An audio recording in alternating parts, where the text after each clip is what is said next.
जाता है तो उसको उचित मूल्य नहीं मिलता है और वो साहूकारों का से लिया हुआ कर्जा नहीं चुका पाता है, तो वो चूंकि ईमानदार है और इसलिए जब वो मुंह दिखाने की स्थिति में नहीं रहता तो आत्महत्या करके इस दुनिया से चला जाता है। और उसकी मुरारी जी आपको बहुत समय मिलेगा। केजी कृष्ण जी, आप कुछ कहना चाहिए? 100 करोड़ किसको दिया, क्यों दिया, कौन सा पेपर को दिया, वो तो कुछ डिक्लेयर किया ही नहीं। तो इसका मतलब यही है कि कांग्रेस के हिस्ट्री में आज तक 10 करोड़ 78 लाख एंड 8 करोड़ का करप्शन हो गया है। उसमें यही एक 100 करोड़ भी ऐड कर देने का, बस इतना ही।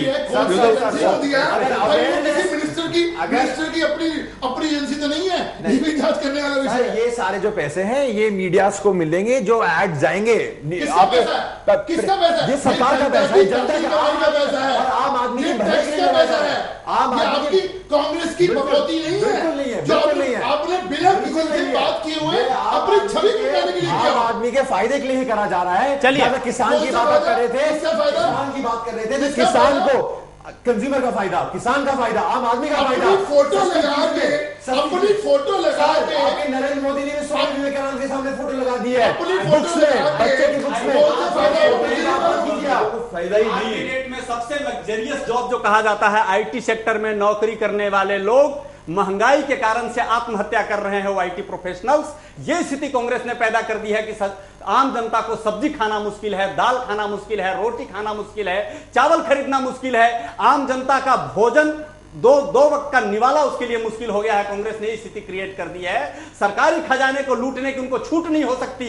वो सरकारी खजाने के केयर टेकर हैं, उनको रिस्पॉन्सिबिलिटी से खर्च करना चाहिए, ना कि जनता की गाढ़ी कमाई का पैसा। कॉर्पोरेट सेक्टर को एबीपी न्यूज को चलाने वाला बैप्टिस्ट चर्च है, वेटिकन सिटी का चर्च है, IBN 7 को चलाने वाला अरब के देशों के मुरारी जी यहाँ पे रोकूंगा आपको। आप प्लीज यहाँ पे नाम मत लीजिए, कोई नाम मत कोट करिए। आयुष जी, आपके पास ही आना चाह रहा हूँ। बहुत बड़े बड़े एलिगेंस आपके ऊपर लगा रहे हैं। मेरा भी एक छोटा सा सवाल आपसे यही है, अगर प्रधानमंत्री ये कहते हैं कि देश की अर्थव्यवस्था खराब है, नाजुक दौर से गुजर रही है, आपकी गवर्नमेंट इतने सालों से रूल कर रही है, इस स्थिति में पहुंचाने के लिए भी तो आपकी ही सरकार नहीं, सर, एक ग्लोबल क्राइसिस है ये। अगर आप नहीं, आप ग्लोबल क्राइसिस के ऊपर ठीकरा मत छोड़िए, कुछ तो नीतियां खराब हैं अपनी, इस बात को तो मानिए। इंडिया और विदेश से लेकर काफी स्टेबल है, अभी भी इकोनॉमी स्टेबल है, अभी भी अनएम्प्लॉयमेंट इतनी बड़ी नहीं है, लोग निकाले नहीं जा रहे। आयुष जी, अभी आप थोड़ी देर पहले ये भी बात कर रहे थे कि हमारे यहाँ जो पेट्रोल के प्राइस, डीजल के प्राइस हैं हमारे पड़ोसी मुल्कों से कम है। क्या आप इंडिया का कंपैरिजन जो हमारे पड़ोसी मुल्क है, जो छोटे छोटे देश हैं, आप उनके साथ करना चाहते हैं?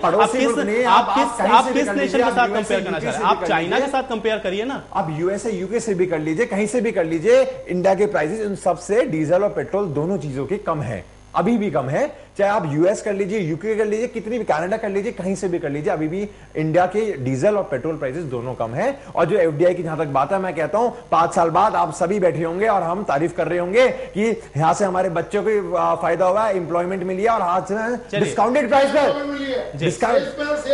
अरे सर यही रहेगा। खुराना जी, हालत क्या है? खुराना जी, लोगों की आईटी सेक्टर की बात कर रहे थे, आज बेचारे आईटी सेक्टर के, बीपीओ सेक्टर के लोगों की हालत देखिए। बेचारे 18 घंटे काम करते हैं और जब मर्जी आए उनको निकाल बाहर किया जाता है। ये हालत है आज की डेट में। मैं खुद एक एमएनसी में काम कर चुका हूं खुराना जी, बट जिस हिसाब से फैसिलिटी जो प्रोवाइड कर रहे हैं, जिस हिसाब से एम्प्लॉयमेंट बढ़ रही है, लोगों को रोजगार मिल रहा है, एक यूथ अपने घर को चला रहा है, चाहे उसको 15,000 मिले, 20,000 मिले, बट वो अपने घर को चला रहा है। ये एलपीजी पॉलिसीज की वजह से हुआ है, आप इसको निकाल नहीं सकते। और यही बात मैं कहना चाहता हूं, जब किसानों को फायदा होगा आज से, अब देखना 2 सालों बाद, तभी आप ही कहेंगे कि ये फायदेमंद था। आयुष जी, सबसे बड़े दुर्भाग्य की बात है कि देश की अर्थव्यवस्था इतने निचले स्तर तक जा रही है और भारत के शीर्ष पर जो दुनिया का विख्यात अर्थशास्त्री प्रधानमंत्री के तौर पर बैठा है और भारत के एक श्रेष्ठ मंत्री पी चिदम्बरम साहब भी बहुत बड़े अर्थशास्त्री माने जाते हैं, और उसके बाद भी अर्थव्यवस्था इतने नीचे जा रही है, अचरज का विषय है। और उनको अर्थव्यवस्था की बातें सुधारने की कोई फिक्र नहीं है, जनता की स्थिति सुधारने की फिक्र नहीं, उल्टे 100 करोड़ का गिफ्ट दिया जा रहा है। ये गलत तरीके नहीं, से लाखों करोड़ का फायदा हो, लोग अवेयर हो, तो आयुष जी आपको यहाँ पे रोक रहा हूं, माफी चाहूंगा, समय की हमारे पास कमी है, लेकिन ये आने वाला वक्त बताएगा कि 100 करोड़ से विज्ञापन जो सरकार खर्च करने वाली है इसका जनता के ऊपर क्या प्रभाव पड़ता है। क्या वाकई में जनता अवेयर होती है, या ये 100 करोड़ भी सरकार के उसी घोटालों की फहरिस्त में शामिल हो जाएंगे, या उसके उस खर्च में शामिल हो जाएंगे जिसका बोझ सीधे तौर पर आम जनता के ऊपर पड़ने वाला है। अपने चारों मैं मेहमान का धन्यवाद देना चाहूंगा कि हमारे साथ इस प्राइम टाइम डिबेट में सम्मिलित हुए। आप सभी का बहुत बहुत धन्यवाद। तो आज के प्राइम टाइम में फिलहाल इतना ही, कल होंगे फिर हाजिर एक नए मुद्दे के साथ। तब तक के लिए दीजिए इजाजत। जय हिंद।